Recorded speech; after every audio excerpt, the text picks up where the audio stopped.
आपण पाहता महाराष्ट्र लाईव्ह आणि आता एक महत्त्वाची बातमी हाती येते पुणतांब्यातून। संपकरी शेतकऱ्यांच्या सोबत मुख्यमंत्र्यांना जर चर्चा करायची असेल तर त्यांनी थेट पुणतांब्यात येऊनच चर्चा करावी अशी मागणी या संपकरी शेतकऱ्यांनी केली आहे। नितीन ओझा आपले प्रतिनिधी आपल्या सोबत आहेत। नितीन, काय म्हटलं या शेतकऱ्यांनी नेमकं? मिलिंद, गेल्या 25 तारखेपासून पुणतांबा या गावात ज्या ठिकाणाहून संपाची हाक देण्यात आली होती त्या गावात एक अल्टिमेटम सरकारला देण्यासाठी 5 दिवसांचं धरणे आंदोलन सुरू आहे। 25 तारखेपासून विविध संघटनांचे पदाधिकारी, राज्यातले शेतकरी या ठिकाणी येऊन या आंदोलनाला पाठिंबा देत आहेत।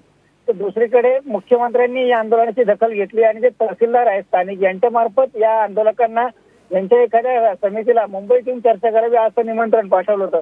मात्र या पुणतांब्याच्या शेतकऱ्यांनी किंवा या समितीनं हा प्रस्ताव अक्षरशः धुडकावून लावलाय। जर मुख्यमंत्र्यांना चर्चा करायची असेल तर त्यांनी पुणतांब्यात यावं असंच त्यांनी आता त्या तहसीलदारांकडे निरोप दिलाय आणि ती भूमिका घेतली आहे।